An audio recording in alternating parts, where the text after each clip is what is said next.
Thank you for waiting. I finished checking your adventurer handbook. Here are your commission rewards. We have no other urgent commissions on the books at present. Thank you for all your hard work lately. Perhaps you two could consider taking a vacation. Amazing! Paimon never thought we'd end up having downtime and not cry. Things were pretty hectic when we first got here. Everywhere you looked, it was either the wild hunt causing chaos or the Fatui stirring up trouble. It felt like this whole region was one giant slime in a barrel, ready to go boom at any moment. Sure have. Things were looking pretty dicey, but in the end, we managed to turn it around. Whoa! Paimon just got deja vu! Oh, that's right. It's because we've done this like a million times now. Ah, yes. Are you two aware that the Moon Prayer Night is soon to take place? Oh, yeah! Llama told us that was coming up soon. Wait, why do you mention it, though? Do people in Nasha Town celebrate it, too? Paimon thought it was just for moon goddess worshippers. You're partially right. Most people in Nasha Town just see the festival as an opportunity to do business. They do not concern themselves with the religious element. The festival was first celebrated by the Frost Moon Scions. On this day, they would wear moon prayer blossoms and celebrate the birth of the moon goddess through song and dance. They would also prepare food and handicrafts and give them as gifts to others. Over time, it became Nodcry's most lively festival. Oh, sounds like fun! Great! Well, in the meantime, since Catherine doesn't have any commissions for us, let's focus on some personal business instead. When we first got here, you mentioned that this was where your spaceship landed? We didn't get to follow up on it at the time, because we got wrapped up in that whole rare situation, but now, well, there's a saying Paimon's heard around these parts, which goes, if you lift up a rock, you'll find something you weren't looking for. By that logic, you'll never find what you're looking for while you're searching, but the moment you stop looking, it'll jump right out at you. Could be worth a try though, right? Anyway, Paimon suggests we focus on other stuff we want to do for now, and just keep an ear out for spaceship-related intel as we go.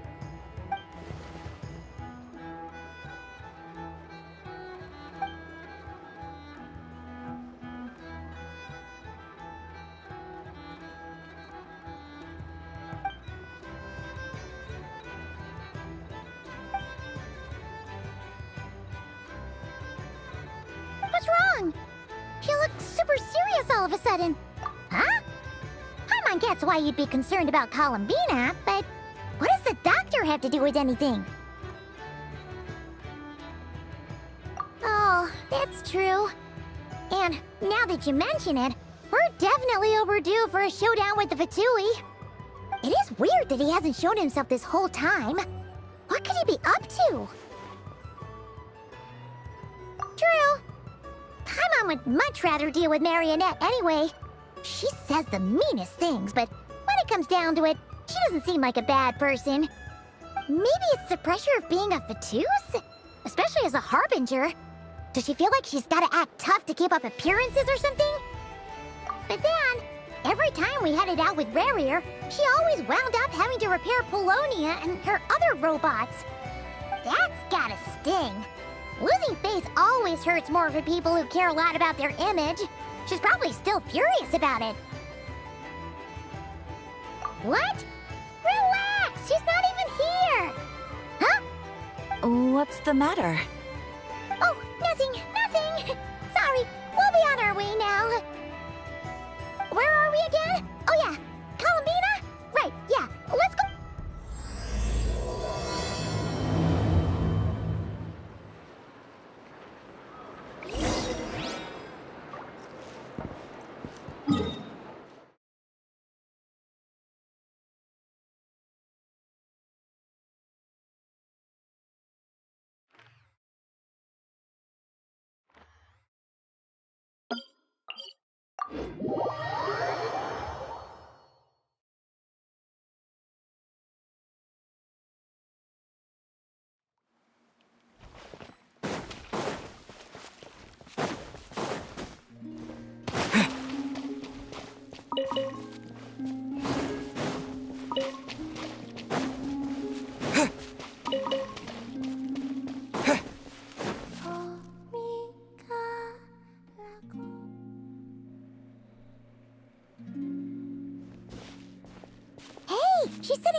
Is me sitting here a rare sight? No, we just thought you'd be resting. Perhaps I would have been, were it not for the sudden arrival of some unexpected guests. Not that I consider it a disturbance. After all, you are the only ones who are free to enter. Would it not be a little unfriendly of me to lie down while we speak? I didn't realize you put so much thought into little things like that.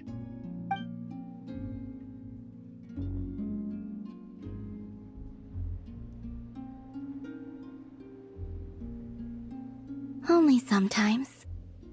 There have been moments lately where I think about you and your companions. They are warm, mysterious, and cozy memories. Very few of my past memories are anything like that. They say that travelers return home bearing bags full of souvenirs. But my luggage was empty, and I believed it would stay that way. Return home? So, you're still planning on returning to the moon? Yes. This planet continues to reject me, reminding me that I do not belong here. If I remain into that, there will come a day that I disintegrate.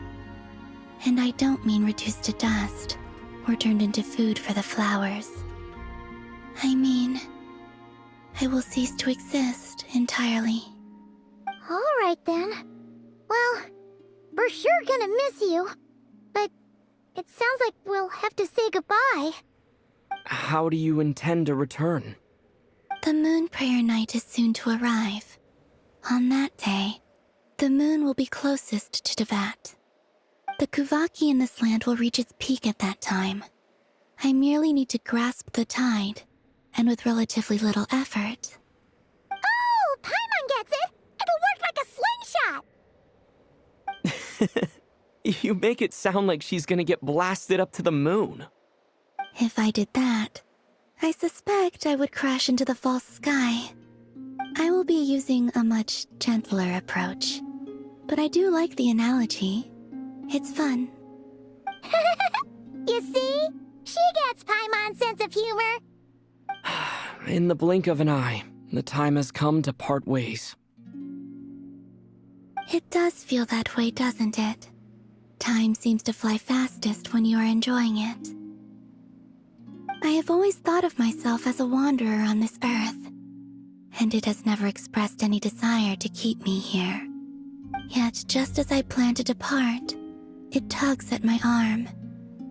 Is this a gesture of affection? Or is the world mocking me? Oh. Were you hoping I can answer that? Yes. You are a traveler, so you must have a lot of experience in this area. Then, what I would say is, enjoy the moment. That's right! Don't overthink it! Happiness is happiness and joy is joy! The point is to enjoy it, not analyze it! I see. Then what I would say is, even though I am very tired right now, I am still happy. I can't tell from the tone of your voice. Oh, really? You don't think I sound happy? I'm just kidding. I could tell you were in a good mood today from the moment we saw you. Ah, a joke. Albeit not a funny one. Anyway, I assume you're here about you-know-what. Give me your hand. Actually, it's not that. There's something else we wanted to discuss with you.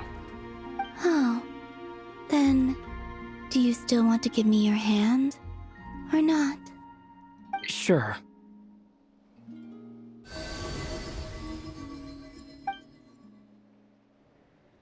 Thank you. So, I've heard that in the moon prayer nights of the past, people here would hold celebrations in the moon goddess's honor. Since you helped so much in our fight against the Rehir of Solnari, I think you deserve a farewell party before you return home. I haven't asked everyone else for their opinions on this yet, but I'd like to invite you to join the upcoming moon prayer night. I've never joined a moon prayer night before. I'm not sure what I would even do.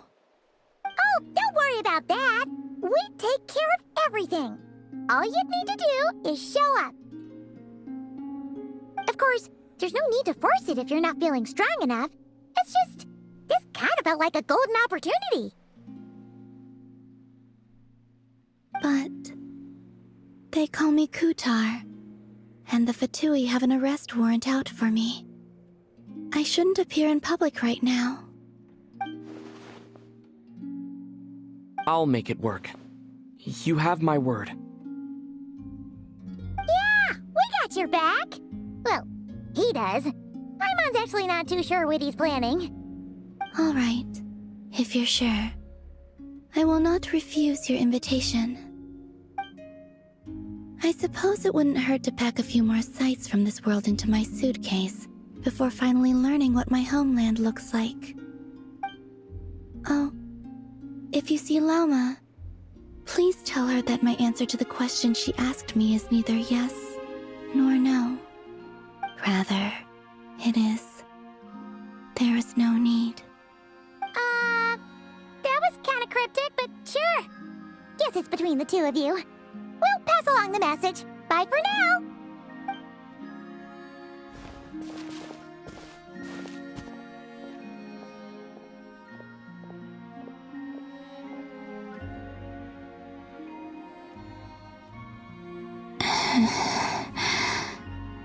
And also, I do not know.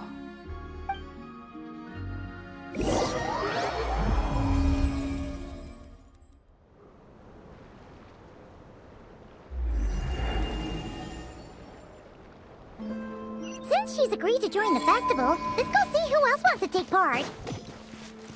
Lauma's gotta be the person most familiar with the Moon Prayer Night. We should start with her.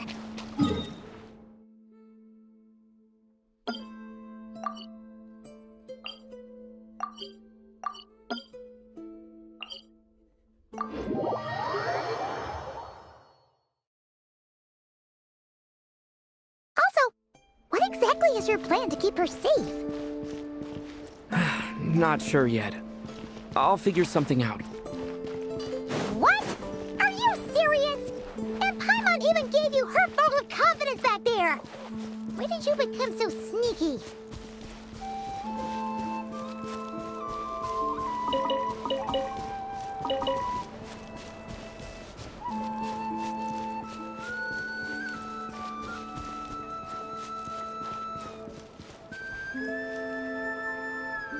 Hey, Llama! It's us! Huh? Varka? What are you doing here? Beats me. I had a bit too much to drink last night, and when I woke up, I was on Hisi Island. Mr. Varka is helping to oversee Nasha Town's preparations for Moon Prayer Night. He is here to go over some details regarding the decorations and custom cloth designs. Right, yeah, that too. What do you mean, that too? Yes, celebrating this festival is a long-held tradition here in Nodcry. On this day, the crescent moon at the top branches of the verdant crest turns into a full moon, and the moon prayer blossoms bloom with a special radiance. Our people take these to be blessed omens. It's an especially welcome event coming off the back of all that nasty business with Rare. Everyone got put through the ringer recently, and now they're looking to turn their fortunes around. The big shots in town all agree that a big, lively celebration is just what we need to rebuild people's faith in this place.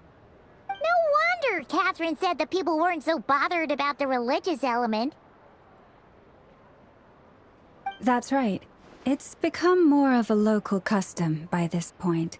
The celebrations have little to do with whether the religious stories behind this event are true or not. Even the Frost Moon Scions are eagerly awaiting the coming of Moon Prayer Night, despite now knowing that their past beliefs were founded on a falsehood. That's fair. It's a bit like the Lantern Ride in Liyue. It's a chance for people to enjoy themselves, not debate the existence of the Adepti. Oh, one other thing! We just went to see Columbina. We went ahead and invited her to take part in the festival this time. Hope it's okay. Wait, so... You mean she agreed to it? Huh. That's quite a surprise. Then I suppose that she intends to return to the moon on that day.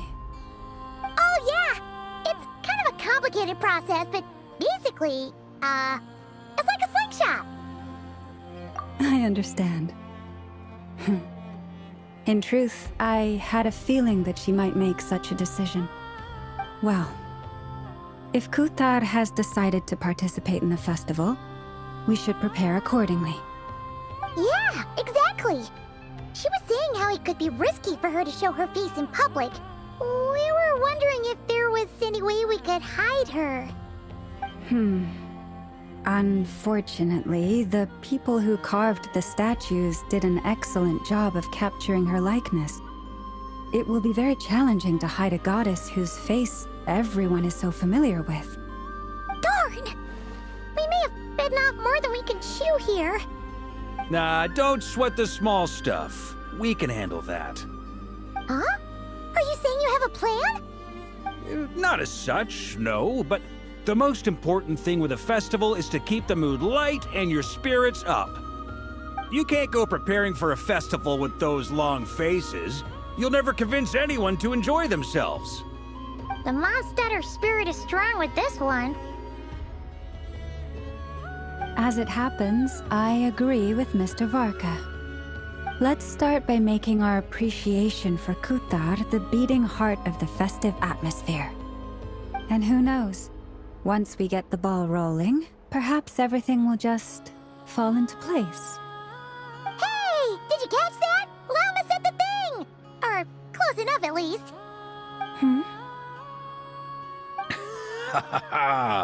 I'm looking forward to the Moon Prayer Night already. We have a festival in Mondstadt called Windbloom, and you can always tell which couples are celebrating it for their first time by the smiles on their faces. Big, beaming smiles like their whole face is glowing. And I have a feeling we'll get to see that same smile on the Moon Goddess's face at this festival. Not quite the same, surely. Anyway, I'll take care of business in the city, but I'll have to leave the decor up to you and the Frost Moon Scions.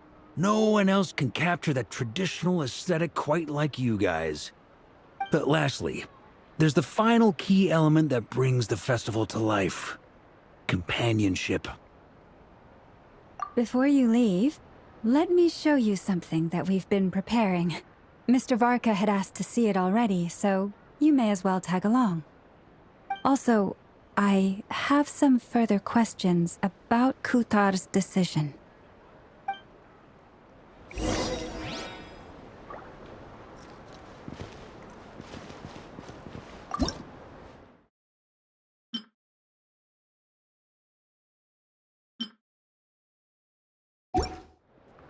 Off we go!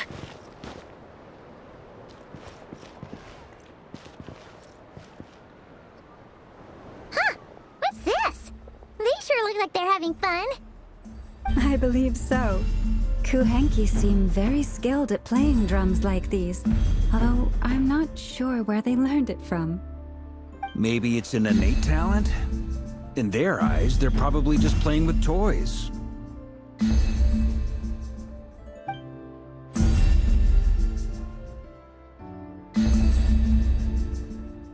Wanatar!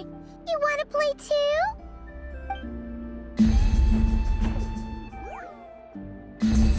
Yeah.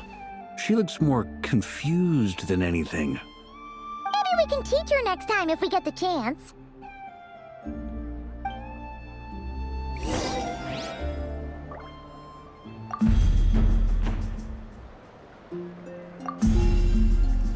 What are these floaty things? Moon veils. We hang them from buildings in the city during the festival. When you look at the sky through them, it creates a lovely misty effect.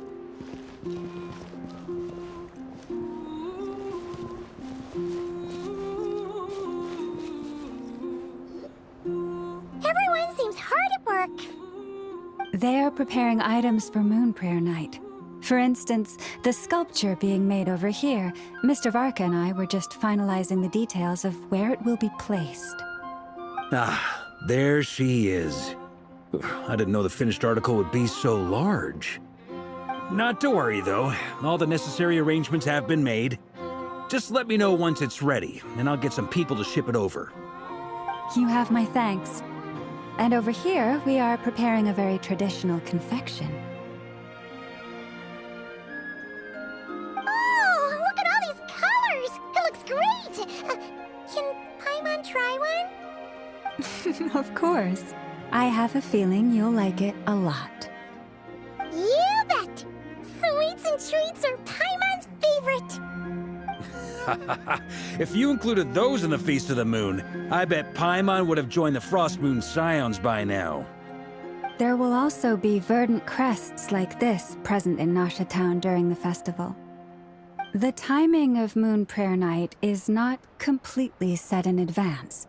We make a rough estimate, then observe the changes in the verdant crests and moon prayer blossoms to guide us. As such, the wait itself is a fun feature of this particular festival.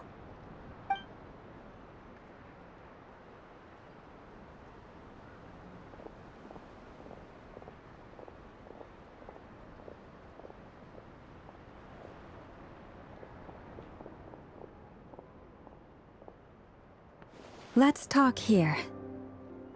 To tell the truth, I am very surprised to hear that Kutar is willing to participate in the festival. I once asked her if she'd be willing to stay with the Frost Moon Scions. I could introduce her to everyone, and we could be a family to one another. She did not answer, but she has not appeared here since. I took this to mean her answer was no, but if that were the case, she would not have accepted— I see. Maybe she is right. Maybe the Frost Moon Scions of today no longer need a moon goddess. But my wish was not for her to come here and be worshipped as a deity. I simply wanted to offer her a place to stay. I'm sure she believes that showing herself here might invite Fatui intervention, and as such she does not wish to cause us trouble. But what really pains me about all this is that this is her birthplace. She ought to belong here, yet no one has been able to grant her shelter. I think I'm qualified to weigh in here. When someone's about to depart on a long trip, what they need is blessings, not burdens. We should wish her the best, not make the journey harder than it already is. Anyway, she's agreed to attend, hasn't she? All we need to do is simply respect her decision. I see your point. Yes, she will soon depart after all. Our job is to leave her with some happy memories. Besides, who's to say her journey to the moon is a one-way trip? It's not like she can't come back and visit if she wants, right? Paimon agrees wholeheartedly. Festivals are all about having fun, so let's keep it simple. All right, I'm gonna head back to Nasha Town soon. Want to come with? I'm guessing you have some other folks to visit there. Sure thing, let's go! Bye for now, Wilma! Thank you all. Goodbye.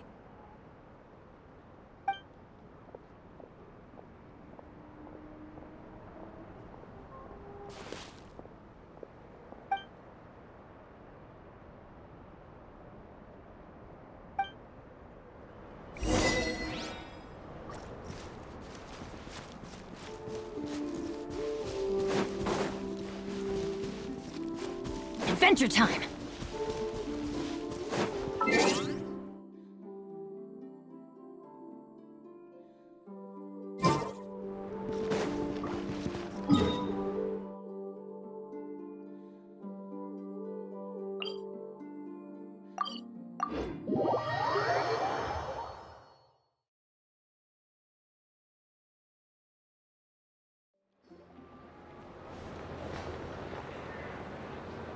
Huh?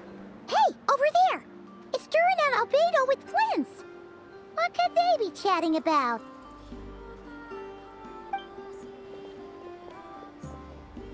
Your guess is as good as mine. Ah, Grandmaster, and the Traveler and Paimon. Hello there. It's been a while. Perfect. We have some new volunteers for our investigation. Wait, let me guess. The righteous Lightkeepers are finally ready to hunt down the Abyssal Dragon? Haha. Yes, that too. Yeah, right. Oh, wait. Why does everyone keep saying that too? Well, to be precise, the facts match, but not the causality. Wait, so I guessed right? Half right. Don't act so impressed with yourself. Maybe I can explain. We ran into Mr. Flint's north of Nosha Town. At that time, we just noticed a few abyssal creatures out in the wild, but the strange thing was, I didn't detect any traces of abyssal energy on them at all. On closer inspection, we realized that they were not real monsters, but something akin to reflections in the water, or perhaps a mirage. Huh? What do you mean? Like, you could see them but not touch them? Exactly. It was very peculiar. They roared and tried to attack us, but we could not make any physical contact with them. I think I've heard of things like that happening in Notcry before, but I don't know much about it. Yes, it's a known phenomenon. Mirage-like illusions tend to appear in Nodcry in the run-up to Moonprayer Night. From a distance, they appear quite real. I myself thought that Misters Durin and Albedo were locked in battle with abyssal monsters when I first arrived. But after sharing intel and investigating a little further, we can confirm that these illusions are harmless. There is no... All the Mirage stories I've heard are either animals, rocks, or small houses. Abyssal monsters, though? That's a first. It's a first for me, too. So I'm planning to look into it further just to be on the safe side. I intend to inspect a few more locations. What about you two? Any plans? Alice contacted me a few days ago. She'd like me and Durin to assist her with an experiment. But we lost contact shortly after receiving the message. I'm sure that comes as no surprise to anyone familiar with her. We don't know when the wind will blow, yet when the wind blows, we will know. That, in a nutshell, describes how Alice operates. Yeah, that tracks. Okay. Well, I suggest we investigate this Mirage business in the meantime. It's piqued my curiosity, and I'm pretty sure I know someone who will already be 10 steps ahead of us. Well said. Right? Whatever's happening in Notcry, she always seems to be the first one to know. Let's go see what she knows. We can invite her and her staff to the festival while we're at it.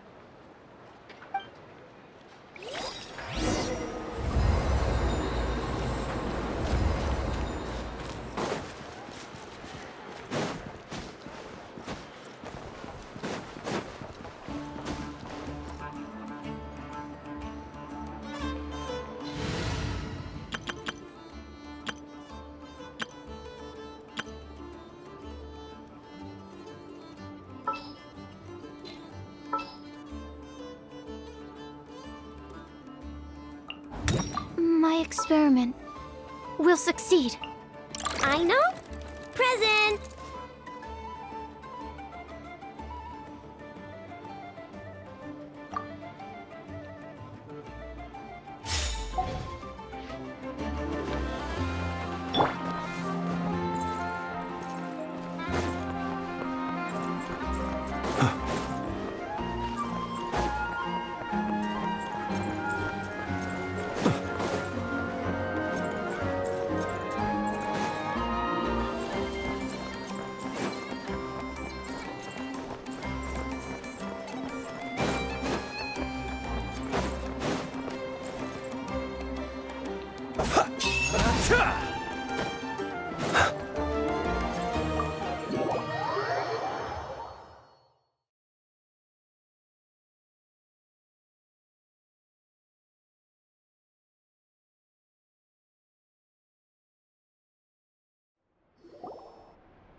You're right, I have noticed. There's certainly something a little fishy about this situation. Only a little, though. Records indicate that this phenomenon can occur in the days before and following Moon Prayer Night. That said, it has always been a rare sight in the past. The odds of encountering these phantoms are similar to looking up in the night sky, happening to see a shooting star, and managing to make a wish before it disappears. But this time, either everyone's getting lucky, or they're appearing far more frequently than usual. Yehoda's out gathering intel as we speak. In the meantime, let me check off some points of interest. First, the Abyss. The ones we saw seem to be abyssal monsters. Indeed. But we have identified one location where many more of them have made an appearance. And not just monsters, but human phantoms, too. Given the scale and nature of the phantoms, it's almost as if someone's last memories are coming to life. Or perhaps the memories of multiple people. Oh. So you mean the phantom monsters are hunting down the phantom humans? Exactly. The phantoms can interact with each other, but we have no means of intervening. In addition, some of the human phantoms would seem to be from the very distant past. This is clear both from the clothing they wear and the stories they tell. They claim to be from Hyperborea, a name which I've heard from Lauma before. If this is true, it means they must be from 6,000 years ago. Did Paimon hear that right? 6,000 years? It sounds like this merits further exploration. That'd be a big help. I'll leave it with you, Albedo. My knowledge of ancient history is non-existent. I used to doze off every time the pre-Knights of Favonius era came up in class. It's quite a miracle that you were able to understand these phantoms' speech, given how long ago they lived. I suppose you're right. But I'll leave the archaeologists to ruminate over that conundrum. As an intelligence broker, my sole interest is in the value of the information I gather. Which, in this case, hopefully means earning myself some good favor with our dear Lady Moonchanter. So calculating. Whew, this intel broker logic always catches Paimon by surprise.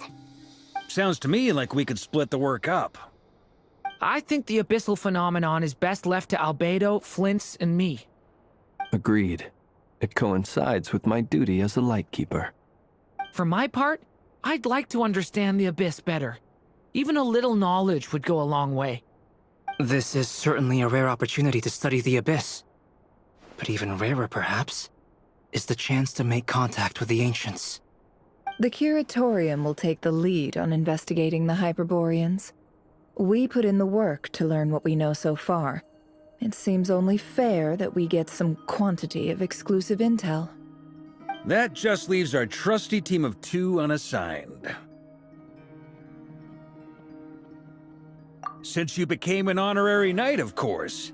This was part of my grand plan all along. Ha ha ha! Oh yeah, by the way, we managed to convince Columbina to come to the Moon Prayer Night celebrations. Would you and Yehoda like to join too? She agreed to that? Huh. Quite an achievement. Never underestimate the traveler, I guess. I'd be happy to join. No point shutting myself inside when the streets are all decked out. I doubt any clients will be visiting during the festival in any case. And Yehoda loves a party, so I'm sure she'll jump at the opportunity. No, no, no, no, no, no, no, no, no, Way to contradict me in front of... no! Wait, no, that's not what I have bad news, boss. So many people. All right, everyone inside, quick!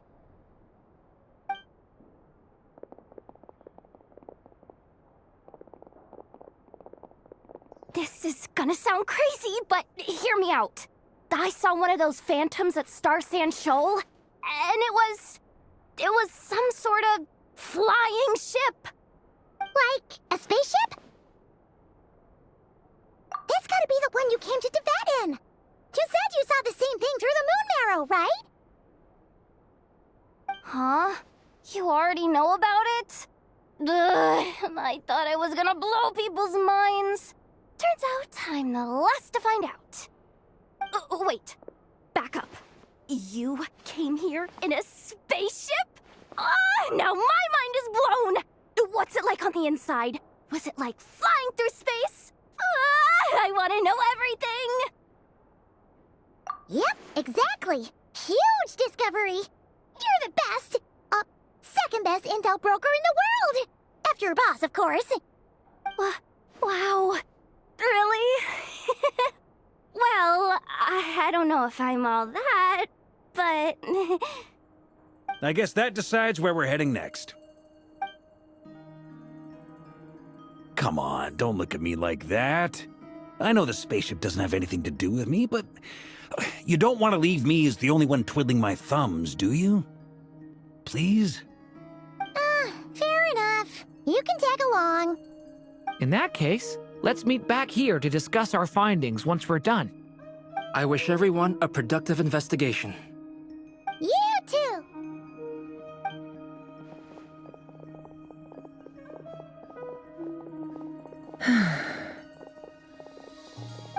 What's up, boss? Aren't we gonna head out? Tell me, Yehoda, when did the curatorium start giving out intel for free? Oh, sorry, boss.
was right on the money.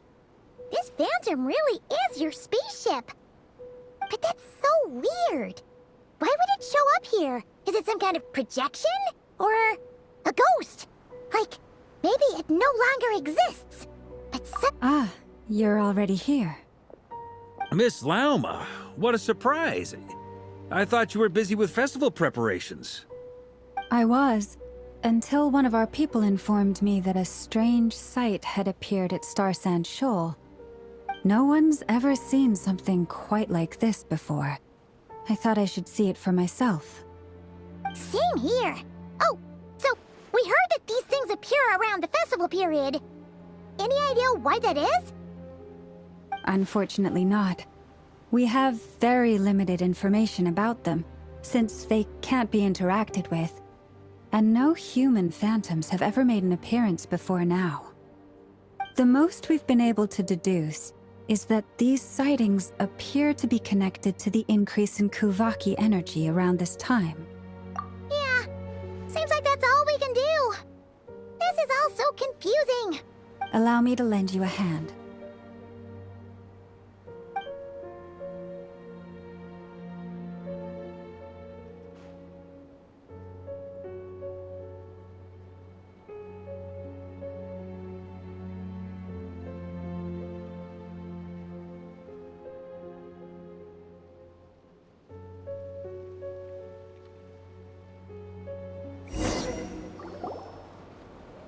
Everyone, our friend here should be able to provide us with some information.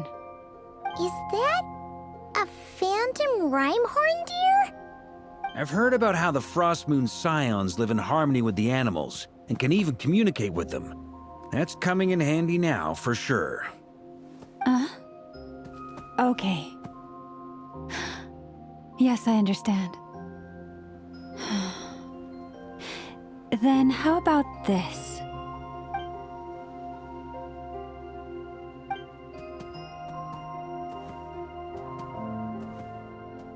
Oh, it's leaving. It appears to share our curiosity about this giant spaceship, so I asked it if it wouldn't mind investigating along with some friends. In return, I told it about some nearby spots where the wild fruit grows abundantly. We may live in a different era from these phantoms, but I trust that the terrain, climate, and ecology here are more resistant to the effects of time than some things are. Let's give them a moment and hope for the best.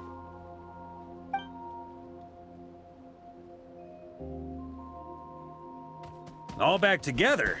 Must have been a lot of fruit. Indeed. Now let me ask them some questions.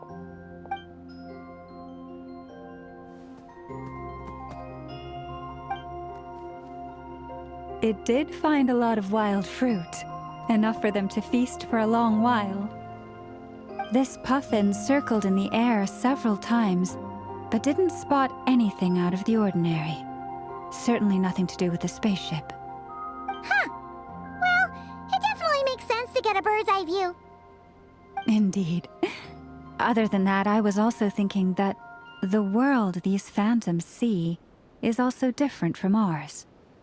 Oh, I get what you mean. The wild fruit exist in both times and spaces, but there might also be things that only exist in that space. Good point. Great thinking, Lauma. Blunthorn rhinos can use Kuvaki to shift great rocks, but this one says it couldn't get that ship to budge by even an inch. The sniffer mole tried too, but despite being a skilled digger, it could not get through. They say that the spaceship looks robust and undamaged. It seems completely impervious to any and all attacks. Whatever lies within is well defended from harm. So, just like us humans, there was nothing they could do about this spaceship either. Yes, still, they deserve our thanks. We are grateful for all your efforts, dear friends. Now go, and enjoy your feast.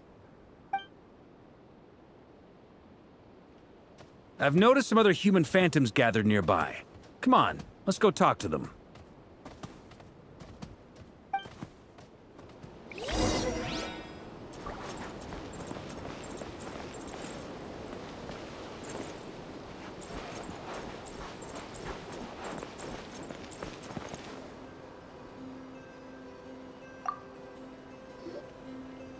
What is this thing?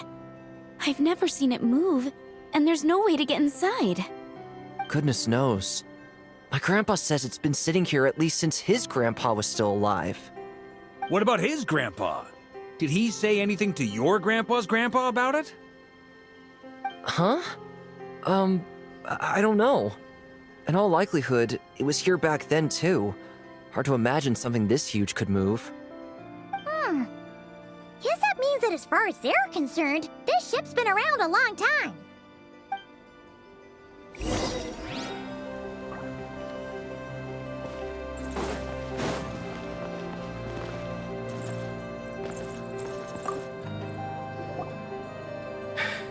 Come on, brothers. If we can get even a small chunk off of this thing, it's gotta be worth a fortune. Today is the day we strike it rich. Huh? You mean Paimon? Yes, brother, I shall join you. Let's make our fortune. We should go with them. What the? This thing is crazy tough. I can't even scratch it. What's it made of? Sorry, brother. Looks like we'll have to seek our fortunes elsewhere. Enjoying yourself? I was just seeing if I could influence this phantom's perception by playing. But nope, no dice.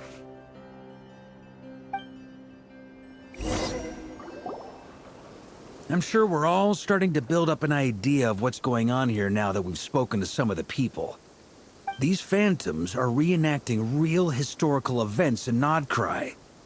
It's almost like we're in some kind of interactive stage play. We can talk to the actors, but the plot is fixed, and we can't influence it. It makes sense. History is set in stone. The objective facts of the past cannot be changed. Paimon totally thought you were just goofing around earlier. But actually, you were doing some serious investigating. Of course I was. Anyway, at this point, I think we're forced to conclude that although the Phantom spaceship is right there in front of us, we aren't going to learn much about it from these people.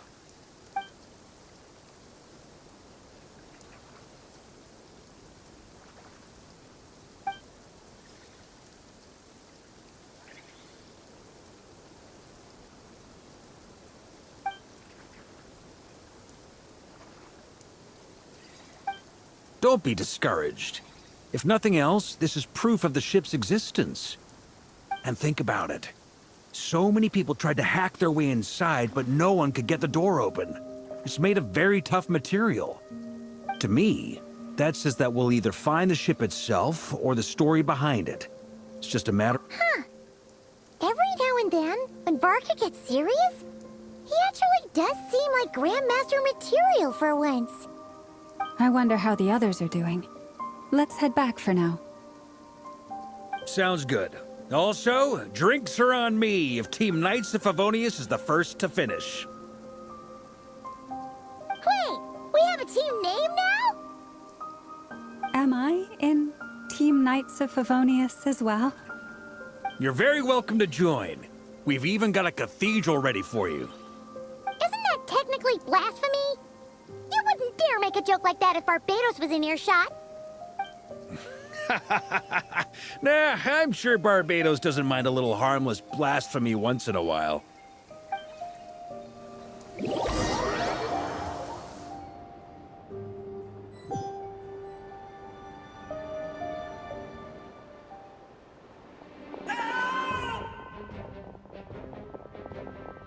Oh, no!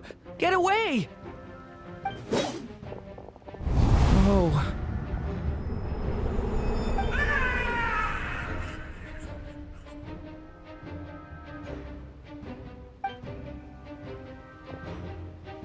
I know it's hard to stomach, Mr. Duran. But as I'm sure you've noticed, there is nothing we can do to intervene in that which unfolds before us. But we have to at least try. And try you have. But are you aware of how many unsuccessful attempts you've made now? I wasn't keeping count. I'm afraid this is the 39th failure so far. Or the 5th if we're only counting this particular victim. There are no indications that these phantoms may be altered in any way. You seem to have calmed down a little. I'll make us a fire. You should rest and have some water. Feeling any better now, Mr. Durin? May I ask a few questions? Be my guest. What exactly are we witnessing here? What happened to those people? My guess would be that we are seeing Nodcry during the Conrian Cataclysm. Would that be accurate? Conria. That is correct. As you know, once the Abyss senses even the tiniest crack, it floods in and spreads like wildfire. There was a time in the distant past when it permeated all of Nodcry, causing immeasurable harm. The people paid a terrible price to heal this land. Then, 500 years ago, the whole of Tevat suffered an abyssal disaster. Once more, Nodcry was dealt a devastating blow. I see.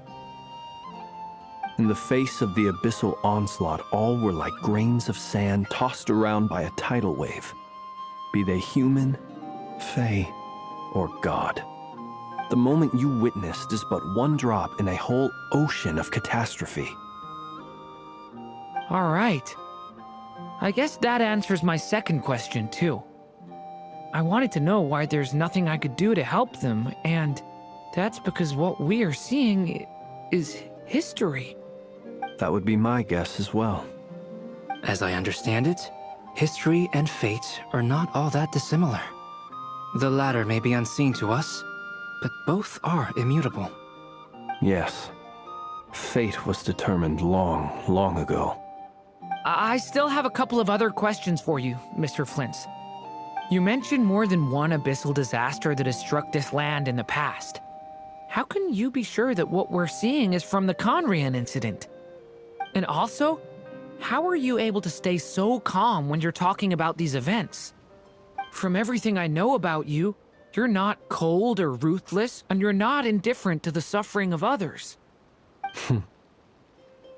Alas, I am forced to show my age. I must be 600 or 700 years old by human measure. Wait, so you... One is not easily moved by history when one has witnessed the truth firsthand. I'm sorry. You needn't apologize. Your passion is a good thing to have. Treasure it, because someday you may find it in terribly short supply. Now, at the risk of offending you, I have a question in return.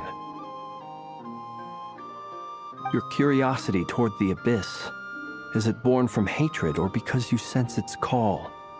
I only ask because I kept a fragment of Rarir's body in my lantern for a short time. Specifically, his heart. So I know what a burden it can be to carry the Abyss with you. And I hear its power growling from somewhere within you. In my eyes, your mere existence is a miracle. My honest answer is... I don't know. I don't think I have the confidence to say for certain. What I will say is the Abyss is not the only issue that haunts me. Even before I became who I am today, the question dogged me constantly. Should I even exist at all? My doubts remain unresolved. But when we fought Rarir, something became a little clearer to me. Sometimes it is the darkness within us that allows us to achieve the impossible. I certainly got the sense from your 39 attempts that you were trying to achieve the impossible. It sounds like you've resolved to see the truth for yourself. Absolutely. In that sense, he and I are quite similar. Then I wish you every success. I look forward to the day of your transcension. Well, if everyone's caught their breath, I suppose we should head back. Oh, and one last thing. I'd appreciate if you kept our discussion about history a secret.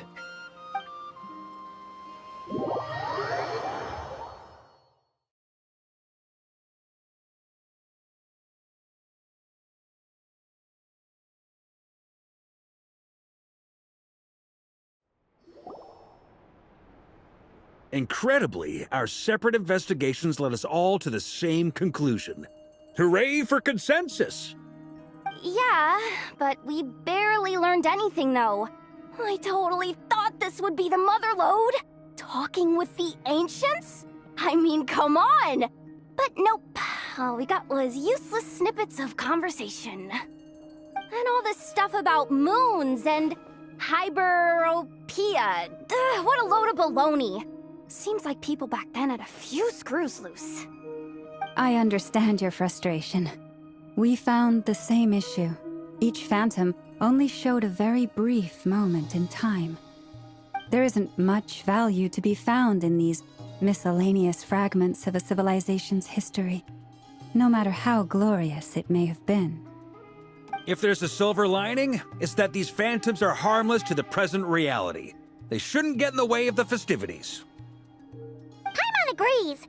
And not just because it's the first thing she understood in this whole conversation. You look disappointed, Nefer. Is something the matter? What do you think?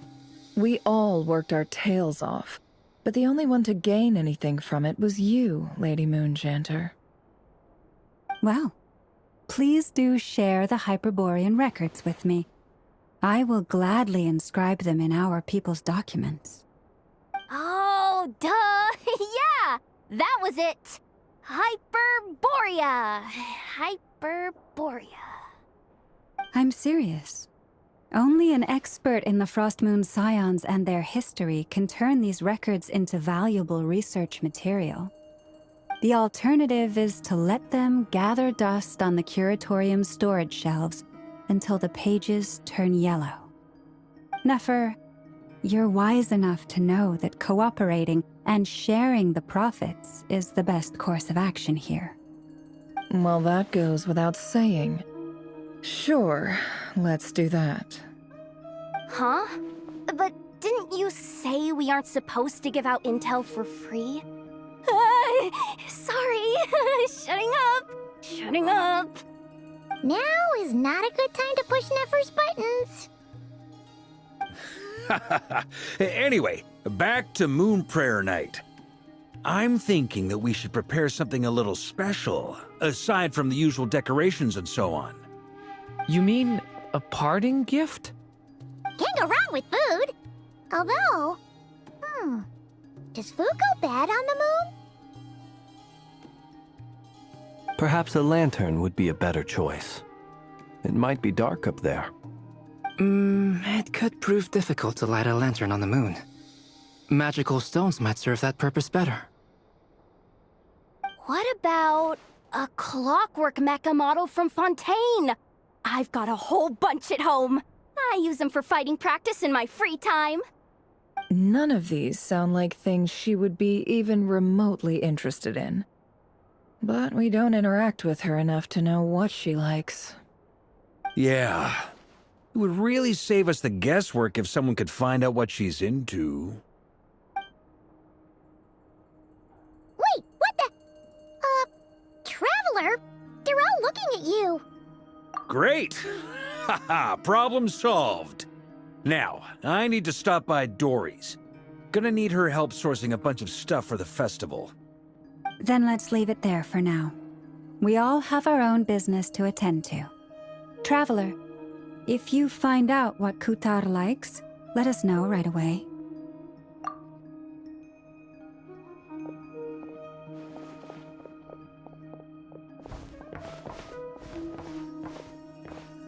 Is something the matter? I'm fine. It's just... I'm still feeling a little rattled after witnessing the whole... But it's okay. This is something I have to work through. I'll be all right. Thanks for your concern. Well, don't put too much pressure on yourself. If you ever feel like something's wrong, physically or mentally, we're here to talk. Come on. Stop treating me like a kid.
Columbina, we're back!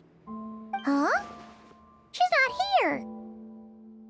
Weren't there a few Kuhenki here last time, too? Where did they all go? Walkies? For Kuhenki? You're not pets, you know. Oh, well. Looks like we just came at a bad time. Let's try again tomorrow. There's still a few days until Moon Prayer Night, so we're in no rush. Besides, she needs time to rest anyway.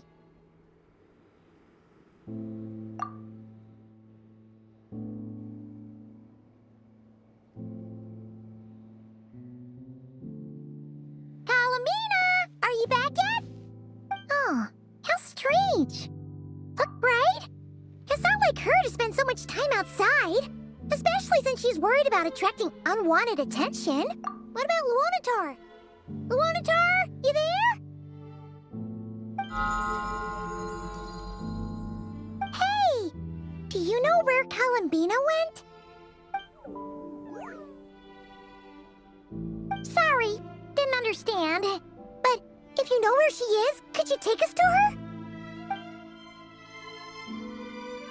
Yeah, that's even stranger. What about him? Oh, that's not good news. They change color when Columbina gets weaker, right?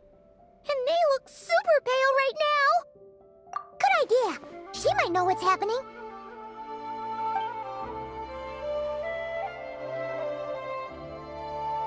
Llama! Ah, it's you. How is Kutar? Is she okay? No, she hasn't. I came here to check on her after I noticed the flowers had changed color. Based on past precedent, she must be very weak right now.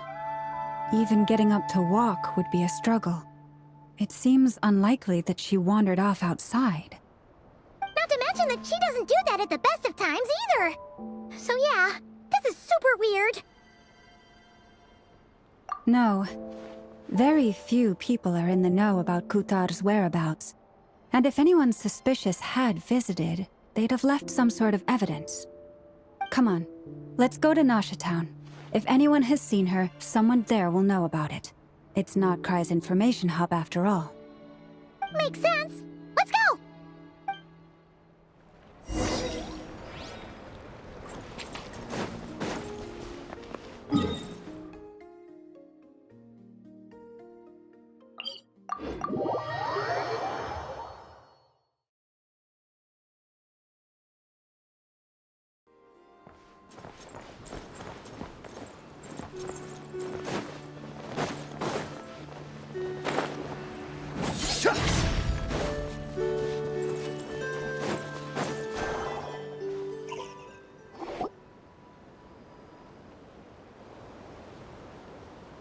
Wait a moment.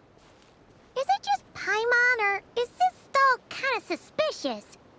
It's never been here before, right? No, I don't recognize it. Alas, your free and easy adventure time is over. Now, prepare to face the final boss of Nod Cry. Whoa! Where'd that voice come from? Not sure, but it's definitely hostile. No, no, no, not that way. The final boss is right here. The sniffer mole? That's the final boss? Surely not. Okay, the jig is up. I'll stop teasing you. Turn around. I'm right behind you. It seems I've managed to leave quite an indelible impression, even though you've never seen my face. Oh, nothing could make a great mage more more pleased with herself.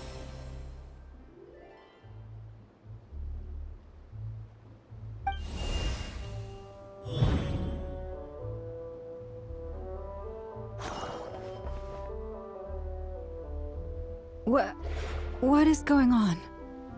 I've heard that all the big shots in Tevat have long, wordy titles that stun people speechless when they make their entrance. Unfortunately, none of them are affiliated with the Hexen Circle, and we ourselves keep a very low profile.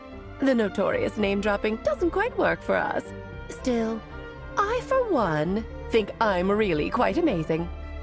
So that didn't stop me from coming up with a title anyway. Alice! It's really you this time? Not a lantern or a Dodoko, but Alice in the flesh? Oh, that's right. So, what do you think? How does it feel to finally meet me? You look like...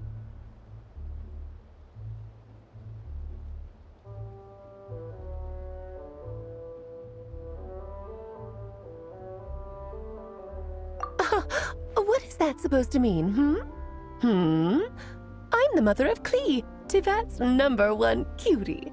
How old could I possibly be? So she's a friend of yours?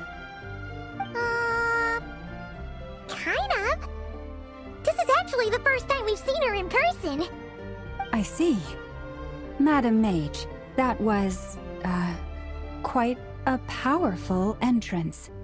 I certainly won't be forgetting it anytime soon. It's okay, Lauma, don't force it. Paimon will do the honors. This is Alice from the Hexen Circle. She's a friend of ours. And of Arcus, too. That's right. She's a good person, just kinda... unpredictable. Well, what is the human heart if not unpredictable? If we could not do as we please, how would we differ from machines? I am Lauma, Moon Chanter of the Frost Moon Scions. It is a pleasure to meet you. Oh, I know. Before you got here, I spent a good, 15 minutes getting up to speed on Nodcry's present situation. In other words, I've read the whole in the last episode part, so we can skip the pleasantries. Fair enough. Well, Miss Alice, I can already tell that you have quite a unique personality. You'll get used to it. Paimon sure is. So anyway, what are you doing in Nodcry, Alice? Oh, I thought I told you already. This time, I'm the final boss. And what a formidable foe I shall be. Powerful, confident, decisive, and good luck finding my weak spot. You will never succeed.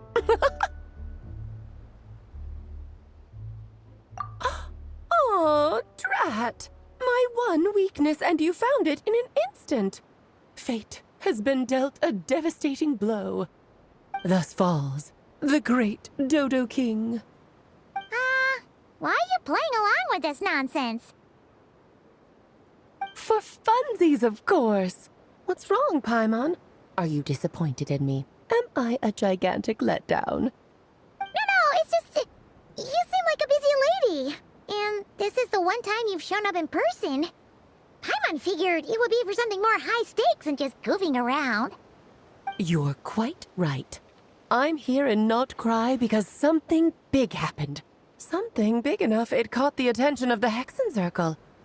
It concerns the 3 moons, Tevat's borders, and of course, the moon goddess you are currently searching for. Kind of. Why don't we discuss this over a pot of tea? My main reason for coming on this trip to Tevat was, of course, to have some fun. But I do technically have a job to do as well, namely, maintaining the stability of Tevat's borders. I'll skip over the complicated parts, but to sum it up, abyssal energies are all that lie beyond Tevat's border. We'd find ourselves in a real pickle if they ever made it through. And the phantoms you've been seeing are a sign that the border has been disturbed. No wonder they tend to show up around Moon Prayer Night. Is it because the real moon is now so close to us that its power can cross the border? In part, but only a negligible amount passes through. Just enough to influence the verdant crests and so on. And as you've noticed, there has been an unprecedented number of phantoms appearing this year. The influence of the moon beyond the border cannot explain this. No, there is another far greater factor at play. The trilunar syzygy. A trilunar syzygy. Eons ago, before the heavenly principles came to Devat, it was the then 3 moon goddesses who controlled the laws of this world. Oh, that's exactly it! The 3 goddesses split these powers amongst themselves, promising never to consolidate them into one singular body. This was meant to keep the world stable. But, fast-forwarding to the present, the eternal moon's marrow is with you, while the iridescent moon's marrow, which should never have appeared in this world, has been retrieved. Add that to the presence of a moon goddess in the flesh and... the power of all 3 moons is gathered here in Nodcry. There hasn't been an event like this since the War of Funerary Flame. And it's having a noticeable effect on Tevat's borders.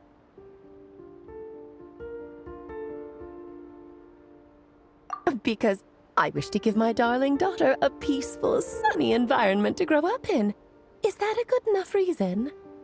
Kinda sounds like you're dodging the question, but it does make sense. Well, that's one reason anyway, and the most important one. The others are a little complicated to explain. For instance, cleaning up after dearest Miss R. Albedo could tell you more about that if you're curious, but right now, I have a more important question to ask you. Why are you I see. Nicole told me about that legend once. Nicole? You mean Mage Anne? Oh, so you remember.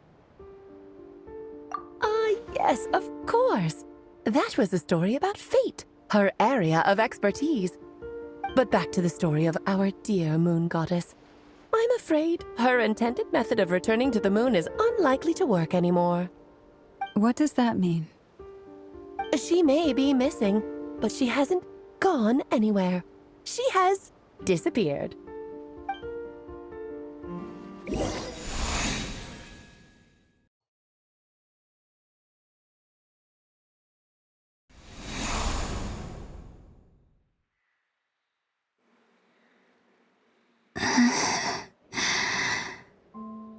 My body is so heavy. Wait, no. It's my mind that's heavy. My arms and legs are as light as a feather. What's happening to me? I feel drowsy, like I've been asleep for too long. Is it daytime or nighttime? Is the moon out? I think I'll go for a walk.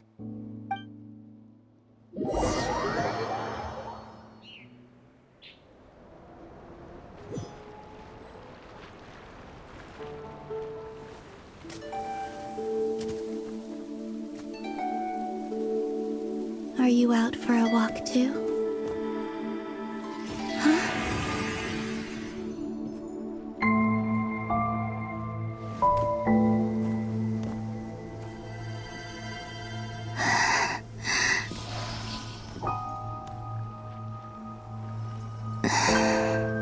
The day has come at last.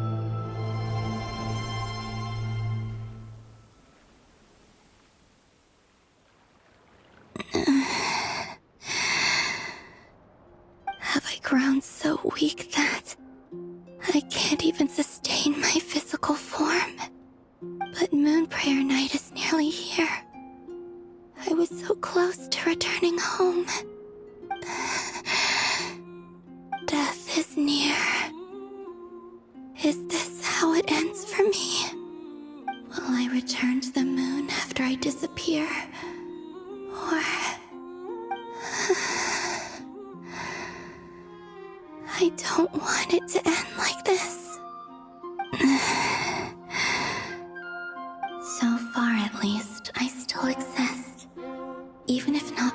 physically. I can still feel. But as my power wanes, I'm sure that too will fade. I suppose I might take one final look at this world.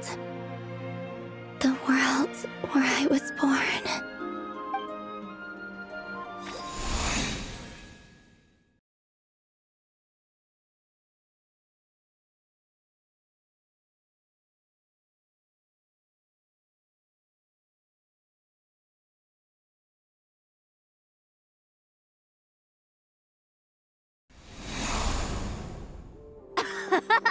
Come on, come on! Wait for me! The Frost Moon Enclave. How much it has changed since I was born. These decorations, they're so heavy. It's times like this when you kind of wish men could be priestesses and acolytes. How fascinating. I've never had the chance to be privy to people's private lives in this way. In the past, people would get so solemn and serious the moment I showed my face, like they were frozen stiff.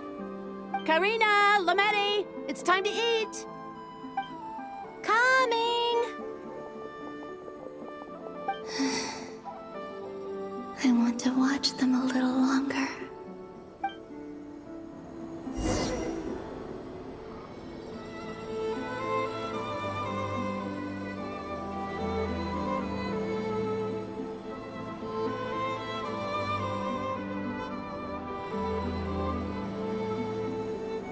So just fill these balloons with air, right? Yep. Try a couple now to test things out. The rest can wait till Moon Prayer Night. Think fast. Rita! Teasing an acolyte of the Frost Moon Scions? Surely that's a punishable offense. Take this!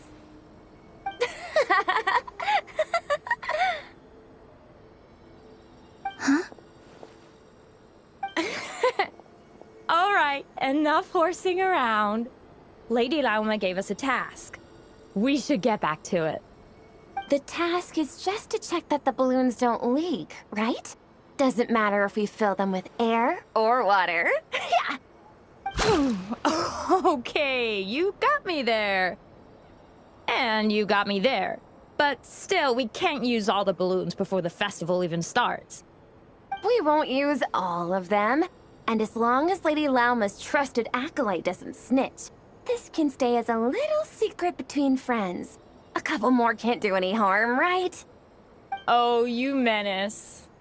Then, think fast! Is pumping a balloon full of water really so much fun?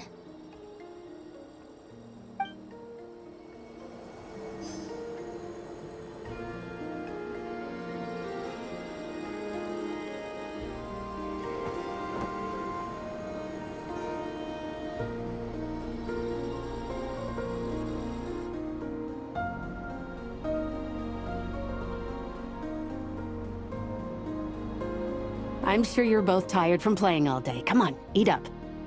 A plain, humble meal. That has always been the way of the Frost Moon Scions. Huh? How come Lametti got a midsummer berry dessert? Oh, I always get Lockaberry. I don't mind sharing. You can have a bite of mine if I get to... They're sharing food? I've never shared food with anyone before. Even at the Harbinger tea parties, everyone just ate off their own plate. And when I couldn't finish my food offerings from the Frost Moon Scions, they'd leave the leftovers out under the moonlight for the animals to claim. Hey! That was 2 bites! Oh, then you can have another... Oh, you too. Oh, don't fret now. Here, have some of Granny's too. So this is what it means to be family.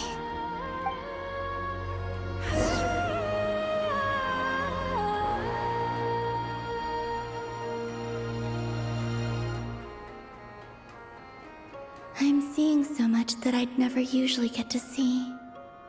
They'd never act like this when I was around. It's nice, being able to just watch people in peace in these final moments. What a rare opportunity. I think I'll go take a look around Nasha Town, too. Maybe the Traveler will be there.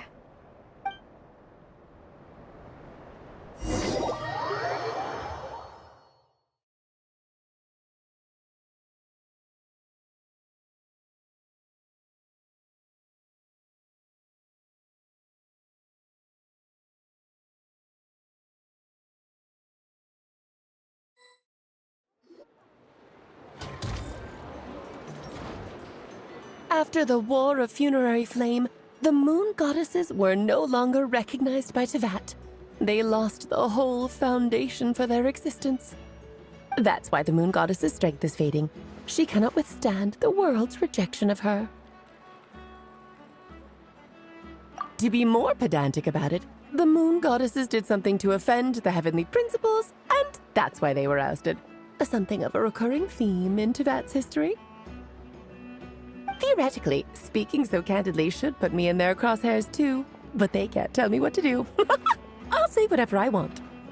Anywho, the Moon Marrow energies were but a drop in the bucket for her, and that battle against the Ray Hair of Solnari only weakened her further. Fortunately, it happened close enough to Moon Prayer Night when the Kuvaki concentration here is high. That's the only reason she managed to survive this long. What do you mean, fortunately? You said she disappeared. We're too late. Oh, what a headache. I thought this was all common knowledge. I guess I have some more explaining to do. Okay, buckle up. It's time for another lecture.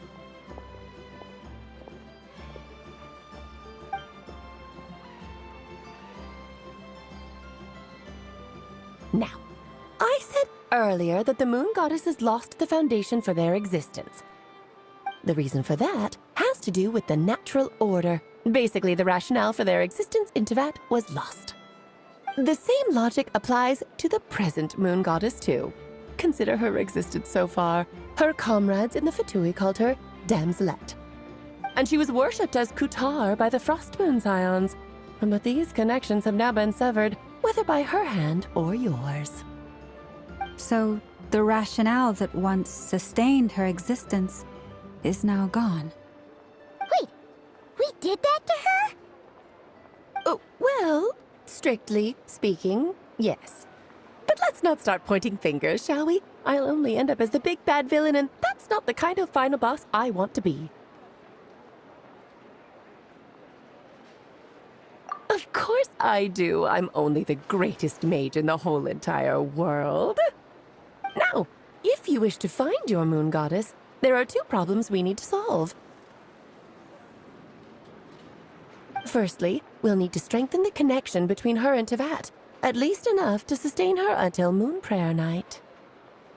Strengthen her connection? But does that mean I'll have to rally all the Frost Moon faithful behind this? I'm afraid a bygone faith and a former home won't be of any help to her now. Do you know her name? Her name? Yes. Names are very important things. A name is a fundamental concept that anchors one's entire existence. Then your first job is to find it. As a Moon Goddess, I'm sure she must have a name she identifies with. Neither Columbina nor Kutar is her true name, and she's never really accepted either of them. So, finding out her real name is enough to sustain her existence? Yes, I know it sounds like a small step, but every journey begins that way. So for now, that's all we need to focus on. The second problem is with her plan to use the moon marrows to return to the moon. Unfortunately, piercing through the false sky will take an enormous amount of power. Given her current condition, she won't be able to provide anywhere near enough power, even if she recovers her physical form. But no need to fret. Nicole's the expert in this field, and I'm sure she'll figure something out. Wait, Mage N is going to help us out too? That means we've got 2 Hexacircle mages on the case. This is turning into a pretty big deal. Actually, this is more of a side quest for me. Like you said, I'm a busy lady, so I can't stay for too long. I'll have to return to Tibet's border soon. That's the upside you get for looking out for my little Klee. Hopefully that will incentivize you to carry on keeping her company in the future. Anyway, jokes aside, you'd better get moving. It will take quite a miracle for the moon goddess's consciousness to hold out till moon prayer night. Oh, I suppose I might as well tell you where Nicole is before I leave. Off you go now. Time to meet your new friend. Oh, yes, and a little suggestion. Don't forget to mind your heads. What? I wonder how Durin's doing. I should really go see him before I head back. You really are super busy. I most certainly am.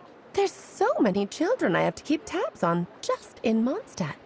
Durin, Albedo, Venti, Varka.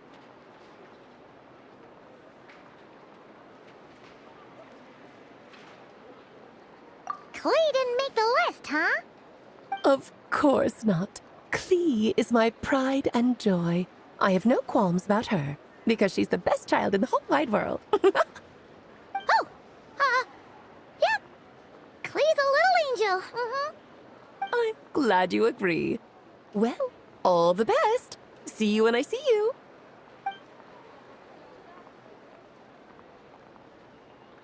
She left in a hurry. Yeah, she didn't pack up her stall. Should we handle it for her? I must say, I'm now very curious about her daughter.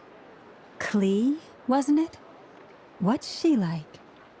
That's a long story. Come on, we'll fill you in as we go.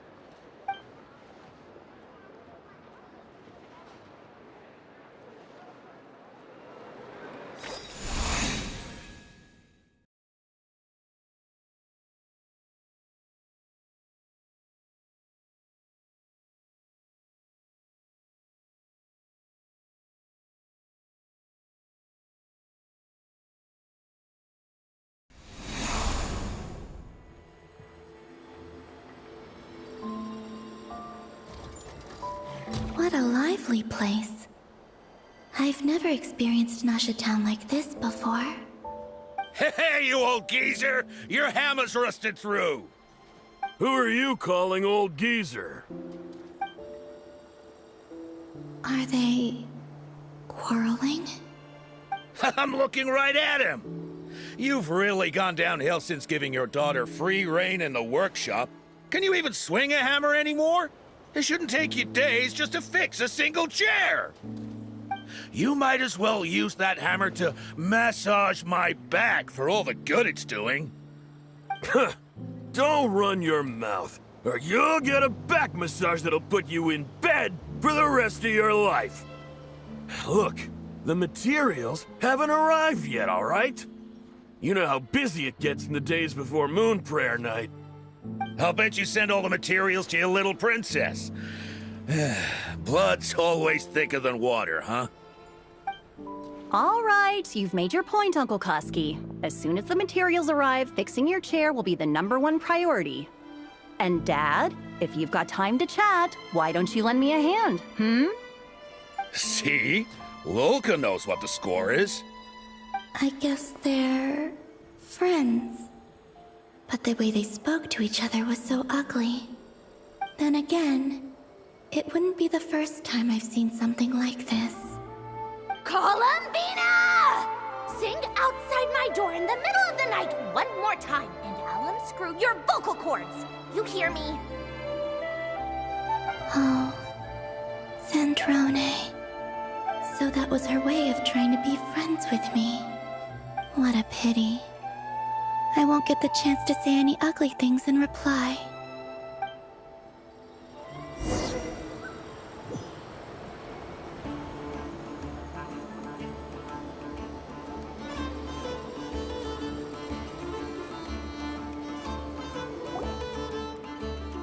Hey, have you decided what to give her for Moon Prayer Night? I sure have. She's gonna get the surprise of her life when she's least expecting it. Then I'll whip out the ring and pop the question. The surprise of her life. What a fun turn of phrase. Cool, I get the picture. You can spare me the gushy details. Ooh, looks like we have a customer. Hello there, ma'am. Would you like some Moon Prayer Night candy? Huh? Is he talking to me? Can he see me? Here you go.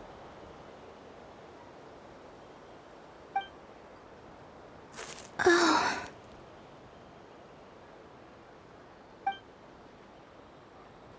Come back anytime. Right. Now, where were we? I don't know why, but I still held out hope.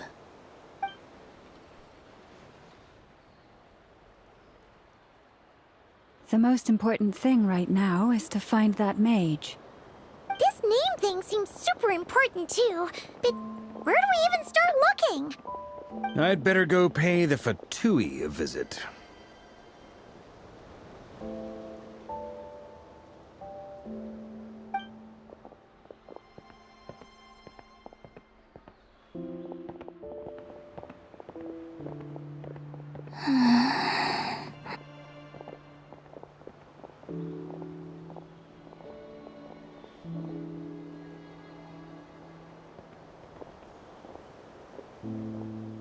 Columbina?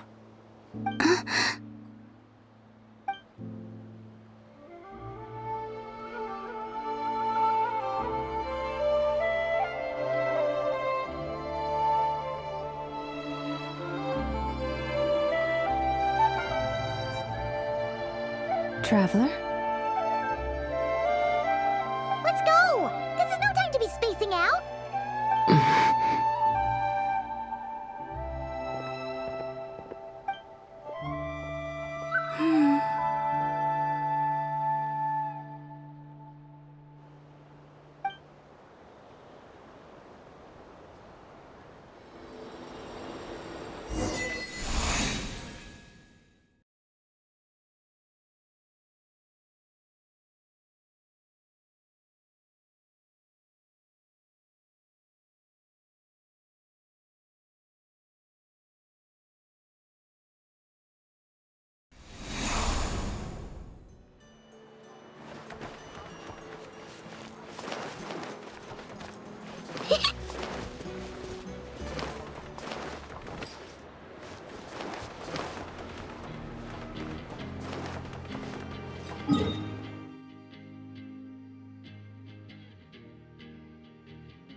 Where are they going?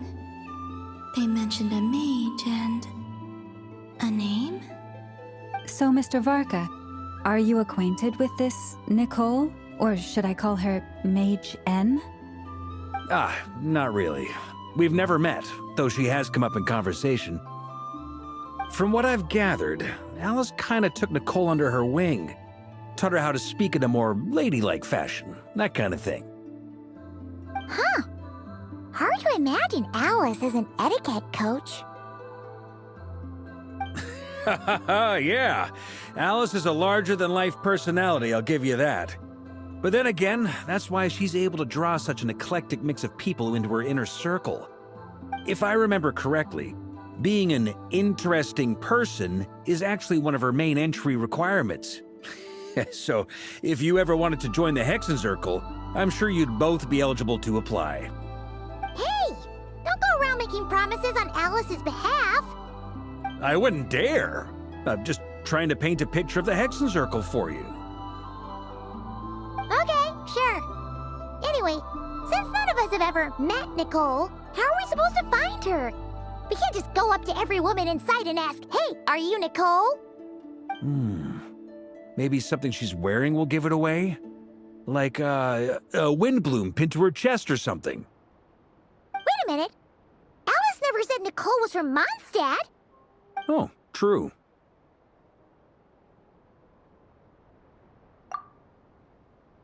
That would be this young lady, then?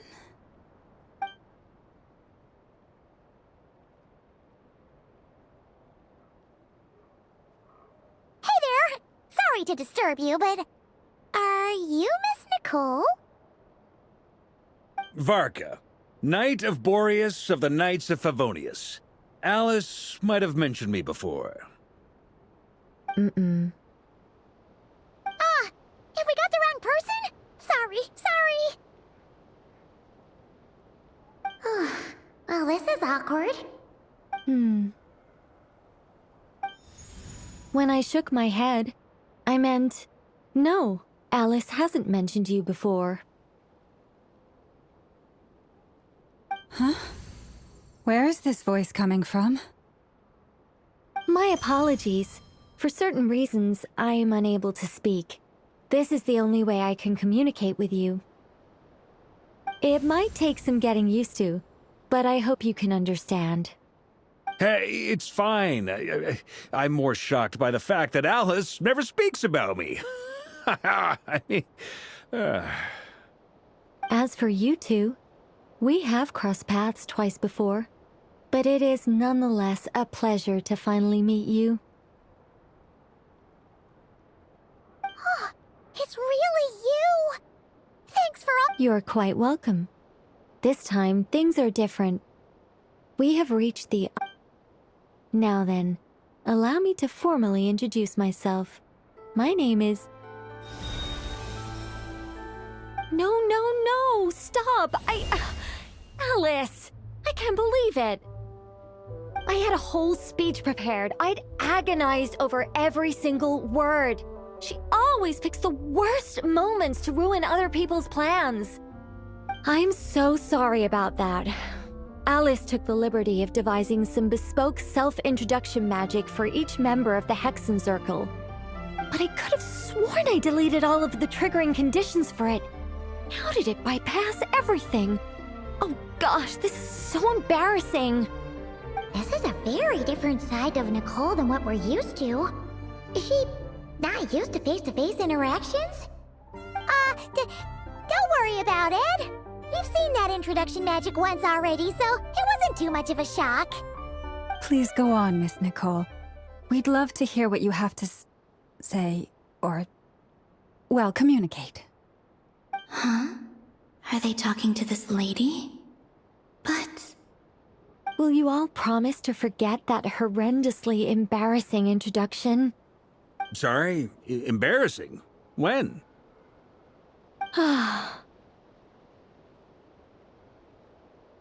Yes, my name is Nicole, and I am one of a very few angels who have retained both their preferred form and their power. The Traveler and Paimon should be no strangers to this concept. There is another of our kind in Natlan. They call her the Lord of the Night. Right! Paimon remembers her. Yes. Well, I have retained more of my power than she. It's because I don't have a long-term duty to fulfill. To be more specific, no. We'll be here all day if I get into the specifics. Moving on. If I'm not mistaken, you are here because you wish to learn how one might reach the moon beyond the sky. That's right. Is that something you can give us any guidance on? Yes, I do know a way. It began with the Hyperboreans, who lived after the War of Funerary Flame. Or maybe not. It shouldn't be an issue. I'll fill in the gaps for you when we have more time. Anyway, after that war ended, the three moons retreated to beyond the false sky. The Hyperboreans were humans I once aided. They accepted the civilization and creations bestowed upon them by the angels. But despite accepting many blessings of the angels, many among them still held on to their faith in the moons. They were reluctant to accept the new order. Even after the War of Funerary Flame, they sought to contact the moon goddesses beyond the sky and receive their guidance. But all three had passed away by that point.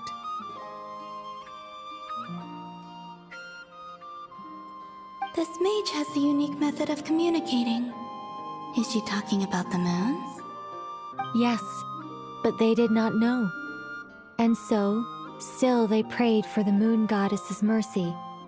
After building titanic structures that consumed vast amounts of Kuvaki, at last they glimpsed the moons and heard their voices.